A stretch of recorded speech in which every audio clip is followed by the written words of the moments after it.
Pemirsa, pemerintah melalui Menteri Kesehatan memastikan virus COVID-19 varian Omicron sudah masuk ke Indonesia. Varian Omicron terdeteksi dari satu orang yang bekerja sebagai pembersih di Rumah Sakit Darurat Wisma Atlet. Selain itu, Kemenkes juga menemukan 5 kasus probable Omicron atau dari 2 warga negara Indonesia yang baru kembali dari Amerika Serikat dan Inggris. 3 lainnya merupakan warga negara asing dari Tiongkok. Lalu bagaimana upaya pemerintah mengantisipasi penyebaran Omicron di Indonesia? Kita akan membahasnya bersama dengan epidemiolog Universitas Indonesia, Bapak Tri Yunis Miko. Terima kasih Pak Tri Yunis telah bergabung bersama kami. Ini kita bisa dibilang bahwa akhirnya datang juga atau seperti apa? Sesungguhnya kita tidak menginginkan ini masuk ke Indonesia, tapi kenyataannya muncul juga Omicron ini ke Indonesia dan sudah disampaikan oleh Menteri Kesehatan yang memastikan bahwa virus COVID-19 varian Omicron ini sudah masuk ke Indonesia. Secara teoretik, Pak Tri Yunis, Anda melihat bahwa terkait dengan Omicron ini ada yang bilang lebih berbahaya dari virus-virus ataupun tipe sebelumnya, yaitu Alpha, Beta, dan Delta. Menurut Anda seperti apa terkait dengan Omicron ini? Ya, jadi saya mau menjelaskan. Kalau ketemu kasus pertama varian Omicron, begitu berarti kasus itu adalah kasus primer, begitu. Kasus yang pertama ditemukan untuk Omicron.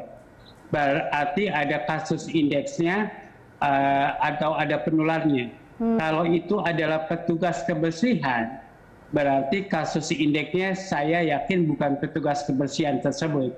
Kasus indeksnya harus ada orang yang berasal dari negara-negara yang ada kasus Omicronnya, begitu. Apakah dari Singapura, Malaysia, Inggris, gitu.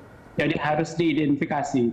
Nah, identifikasi ini mungkin pemerintah melalaikan identifikasi karena Omicron itu dianggap keparahannya lebih lunak gitu atau lebih rendah dari varian Delta. Tapi bukan begitu. Menurut saya semua varian itu keparahannya amat tergantung orangnya. Kalau orang itu belum mendapat vaksinasi, kalau orang itu belum pernah terinfeksi, kalau orang itu lansia pasti akan parah begitu. Jadi menurut saya amat harus hati-hati. Harus diinvestigasi sampai kasus primernya ketemu. Dan itu baru 1 di Jakarta. Dan menurut saya airport internasional yang dibuka di Indonesia bukan hanya 1, Jakarta, Surabaya, Medan, kemudian Batam. Jadi menurut saya harus diinvestigasi dengan cermat. Varian Omicron tidak akan meningkat sekarang.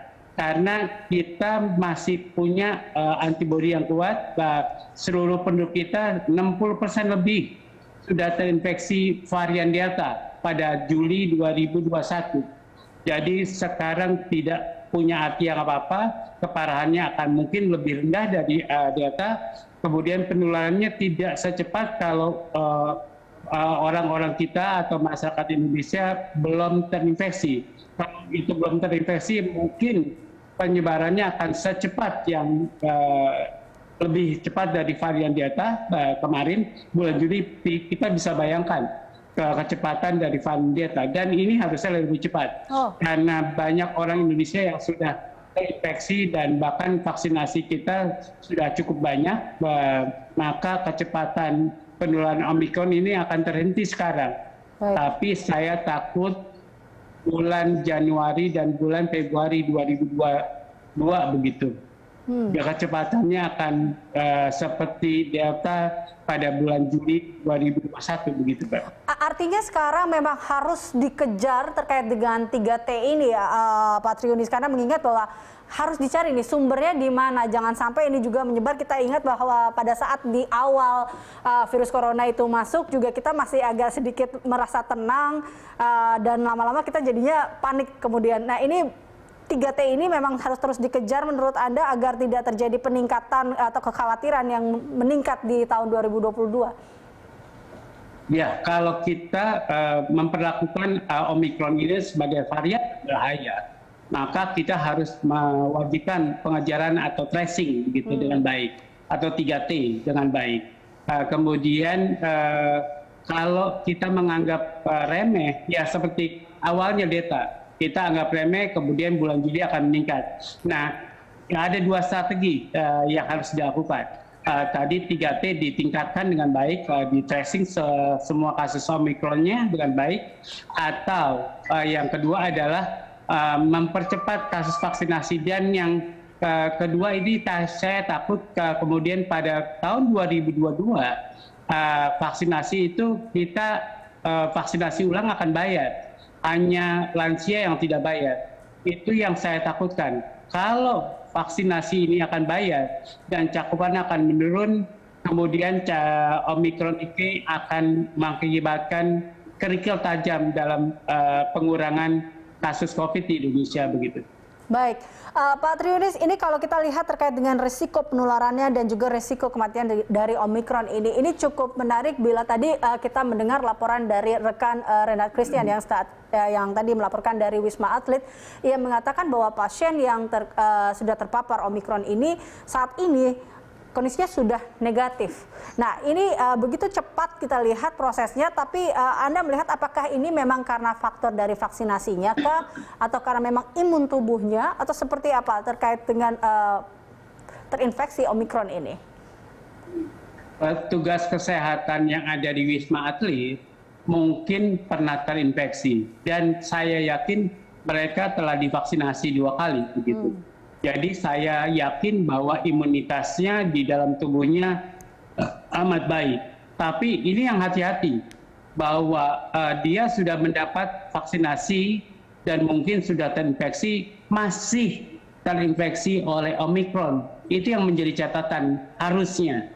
Jadi kalau begitu pada bulan Januari atau Februari 2022, kecepatannya akan meningkat begitu.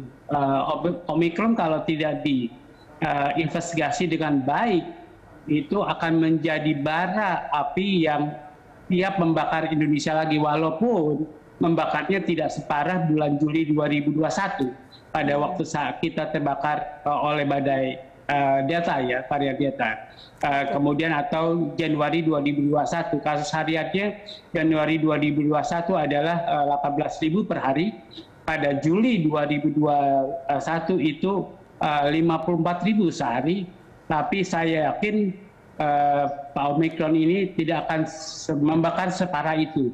Jadi pasti akan membakar, tapi mungkin kasusnya lebih sedikit dibanding Delta pada bulan Juli 2021, mungkin 5.000 atau 10.000 kasus hariannya. Iya, ini banyak yang mengatakan bahwa atau banyak yang takut terkait dengan virus Omikron ini, apakah memang bisa menembus vaksin yang selama ini sudah diterima seperti itu, atau memang sebenarnya vaksin ini kembali lagi menjadi garda pelindung kita. Seperti apa sebenarnya Pak Triunis? Mungkin Anda bisa meluruskan terkait dengan hal ini. Jadi kalau kita belajar dari Rusia, kemudian kasusnya meningkat, kasus COVID-nya meningkat, walaupun Rusia sudah berhasil memvaksinasi dengan Sputnik. Kemudian Prancis dengan AstraZeneca, walaupun cakupannya sudah 70%, kasusnya meningkat. Amerika juga kasusnya meningkat, walaupun cakupan vaksinasi yang 2 dosis bahkan sudah 70%. Inggris ketakutan dengan peningkatan di negara-negara tersebut begitu. Kalau saya juga ketakutan. Jadi harusnya Indonesia juga ketakutan harusnya. Jadi harus hati-hati, harus mengejar vaksinasi, harus menginvestigasi dengan baik, kemudian mengupayakan bahwa kasus COVID yang varian Omikron itu teridentifikasi dengan baik di Indonesia. Oke, berarti langkah cepat yang harus segera diambil pemerintah untuk mencegah penularan Omikron ini adalah sebuah langkah yang tadi Anda katakan kekhawatiran, atau sebenarnya kita harus takut agar kita bisa mencegah ini semua, atau seperti apa sebenarnya menurut Anda Pak Yunis? Iya, betul. Jadi ini masalahnya ketakutan kita berbeda begitu. Kalau Jepang menutup negaranya dari negara manapun dengan Omikron ini, meskipun kasus di Jepang sudah menurun, tapi dia tutup benar semua negara. Kemudian bahkan di negara kita ya hanya menutup pada 11 negara. Walaupun kasus Omikron sekarang sudah ada di 67 negara. Jadi menurut saya harusnya negara kita benar-benar memperhatikan penyebaran Omikron ini. Dan jangan sampai kasus di Indonesia meningkat setelah menurun bulan Desember ini. Jangan biarkan kasus COVID itu meningkat lagi tahun 2022. Jadi kalau itu meningkat, ya itu kita membiarkan kita kebakaran lagi. Jangan biarkan Indonesia kebakaran lagi seperti pada bulan Juli. Itu penderitaannya mahal dan biayanya mahal. Jadi jangan biarkan kita kehilangan uang kalau itu ukurannya uang. Kalau ukurannya nyawa, jangan biarkan lagi Indonesia kehilangan nyawa-nyawa pada tahun 2021. Jadi menurut saya harus kita upayakan serendah-rendahnya begitu. Baik, terakhir singkat saja Pak Triunis, jadi apa yang ingin Anda sampaikan kalau tadi memang langkah cepat yang harus dilakukan pemerintah, dan ini apa yang Anda ingin imbau kepada masyarakat agar kita tidak terpapar dengan varian Omikron yang kini sudah masuk ke Indonesia? Ya, jadi Omikron sudah ada dan sudah diumumkan oleh Menteri Kesehatan Indonesia. Kemudian masyarakat sebaiknya satu pada Natal dan Tahun Baru dan selanjutnya adalah tetap memakai masker, kemudian tidak berkerumun. Jadi hanya dua yang saya pesankan, tidak berkerumun dan memakai masker. Kalau itu Anda laksanakan dengan baik, kemudian menjaga jarak dengan orang yang mungkin asing buat Anda atau tidak diketahui status apakah dia terinfeksi atau tidak, sebaiknya hindarilah dekat dengan orang tersebut, begitu. Baik, terima kasih Pak Triunis telah bergabung bersama kami dalam Prime Time. Pemirsa, demikian epidemiolog Universitas Indonesia Triunis Miko.